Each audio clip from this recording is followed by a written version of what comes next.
Good. And I think this is the first time that Ari's been with us. So, Ari, appreciate a few minutes of your time. I want to jump in and take this quote that you put on Twitter and ask you about it with regard to Jimbo Fisher and Texas A&M. It says this. Now, this was a season-salvaging win, but not for the reasons a season is typically salvaged. This was the type of win that can salvage faith in the plan, that can keep people from doubting the direction Fisher is taking this program. I guess my question is, if they did salvage faith on Saturday night with the win against Arkansas, how tenuous is that faith at this point? Yeah, I mean, the entire column was basically just the fact that, like, A&M avoided disaster. So, like, they lost to App State earlier in the year. Some of their five-star prospects on the roster already were being outwardly disgruntled about the way it was going, like Evan Stewart, five-star receiver, and their offense had been playing terrible. And then they were down 14-0 without a first down in the entire first quarter of that game. And if they would have lost that game the way it was looking in that first quarter, you know, you put yourself in a position with the games coming up against, you know, Alabama and, you know, the big one this weekend. You're looking at a pretty tough road ahead. And how do builds fall apart? They fall apart by terrible seasons and a lack of faith in the plan. So, you know, if somebody read the story and thought, well, it was a win over Arkansas, what do you think if they won the Super Bowl? Like, that wasn't really the point. They could have really been playing anybody. The point was that, you know, that they avoided disaster and things heading in the wrong direction in a very aggressive way. So, you know, the fact that they were able to, you know, do what they did in a stadium in Texas, filled with half Arkansas fans, half A&M fans, and, you know, find a way to win an SEC football game without having much life on offense for an entire quarter, I thought was an important thing to make sure that, you know, this isn't going to be a great season, but it's not going to be a disastrous one either, hopefully for them. You know, that's kind of the way I took that. You know, the dynamic for the game this weekend is an interesting one against Mississippi State, because everybody thinks Mike Leach and they think offense, and with good reason. I mean, that's what he has built his entire career on. And yet this Mississippi State defense arguably is the best defense that A&M has played this year. And for an offense that has had such a hard time scoring points, that's a little bit of a scary proposition for Saturday. Oh, for sure. Dude, like, people who don't follow Mississippi State in general have no idea how athletic that team is. Yeah. Like, it's the funniest thing in the world to me. Like, even the Vegas odds last 2 weeks ago or 3 weeks ago now when they played Arizona and they were laying 11.5 on the road, it's like, do people realize that as, like, Mississippi State's like the 23rd most talented team in the country as it pertains to the 247 talent composite rankings, and they have a dynamic offense and a very athletic line on both sides of the ball? Like, they are a very good, well-built football team that can play with anybody. And Mike Leach's teams in the past have had those games where it just, you know, didn't go one direction or whatever. You know, he's had his eggs that they've laid. But they're a very physically gifted football team. And I know it's a tough thing for them to be coming off a loss against LSU on the road a few weeks ago. But if they're playing well, they can play with anybody in the SEC. So the fact that they are getting Texas A&M at home can put up points and have a pretty athletic defense. Not to mention that A&M lost one of their best offensive weapons in the Arkansas game. Yeah. Like, I don't look at this game as, and I don't know that anybody does, as a game that A&M is absolutely going to win.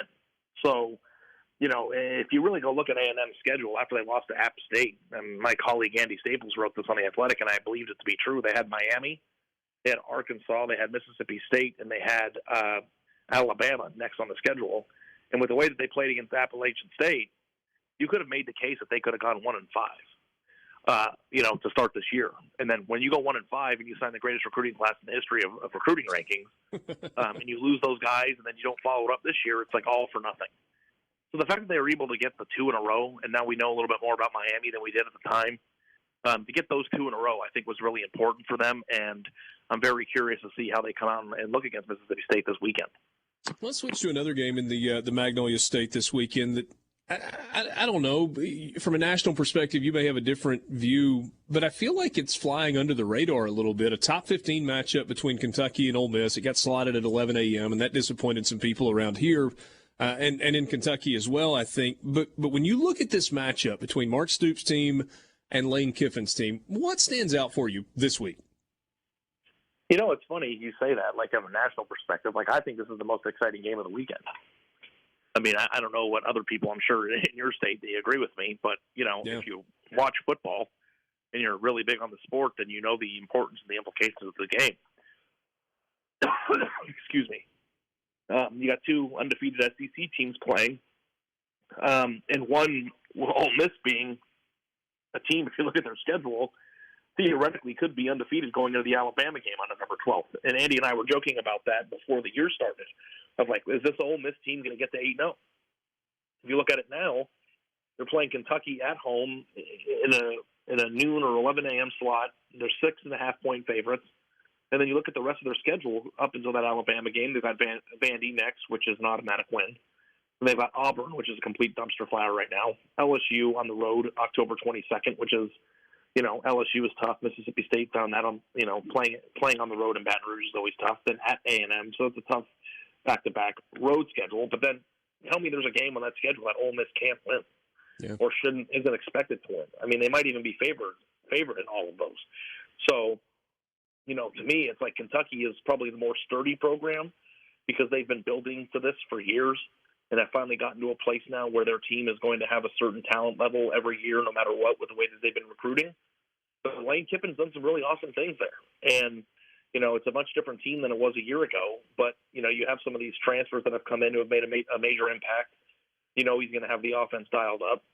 And it's going to be a kind of like a who's good and who's not type of game. You know, we did this bit on the Andy Staples show this week where, you know, we played this game of who's good.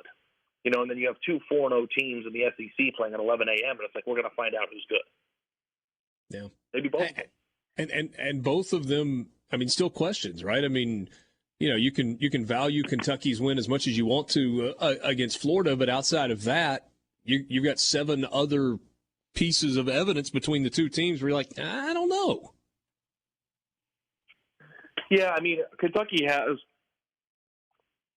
the one win out of the two teams that you can probably lay your hat on and say, hey, that was something, you know. And Florida hasn't been very impressive in the time since, especially offensively. But I mean, that's the best win out of the 8 that they've accumulated as a duo. Yeah. But they're going on the road and they're playing against a team that, you know, has some fireworks in it. So I personally think that it's going to be a great game. And I'm very curious to see, like, I mean, even if this is a close, hardly fought game between two good football teams, someone's going to win and someone's going to lose. You know, I don't know that the loser means that they're not a very good team. I just think that whoever wins this game is going to be set up for some pretty good success in the near future. All right, last thing for you. Got about a minute and a half left. Deion Sanders' name is popping up more and more as these job openings come up. And I asked Michael Borky and Brian Haydad the question yesterday. If you were Deion Sanders and you had the opportunity to take either the Georgia Tech job in Metro Atlanta or the Auburn job an hour and a half from Atlanta, which one is more attractive to you? If you had to pick between those two and you were Deion Sanders, which one would it be? Oh, God. That's a hard question, man.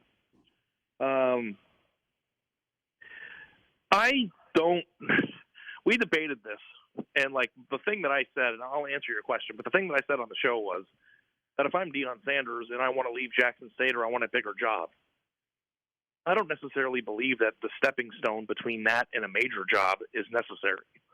So if I were him, I probably would take neither and stay at Jackson State, continue the success as they've got better players and everybody in their conference, continue to build something, and then become a candidate for a job that has less building to it, you know? Like, to me, like, the idea of Deion Sanders being the head coach of a team that's in Atlanta is kind of a really good combo. Yeah. So I think that I would lean towards that because they're in an easier conference. You can recruit Atlanta, and you can, like, make Georgia Tech cool again. But I think that Auburn is probably a little bit further along in terms of what they would be able to accomplish from a ceiling standpoint than Georgia Tech is. So it's like, do you want the path of least resistance, or do you want the team with the highest upside? So, like, what I know about Deion Sanders from far is that he'd probably want to win a national championship. So from that standpoint, he'd probably be best served to choose Auburn. But as you guys know, that's kind of a cluster situation down there where things can go off the rails real quick, and I don't know if that's a headache that I would want either. So From my standpoint, I would probably take the Georgia Tech job if I were him, because I think that the path to a conference championship there is a little bit less bumpy.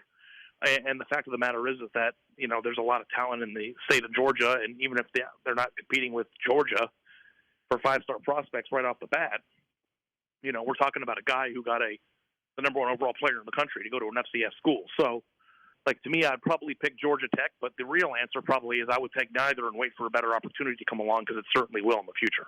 None of the above may be the right answer. You can follow him on Twitter at Ari Wasserman. Ari Wasserman, National College Football reporter at The Athletic.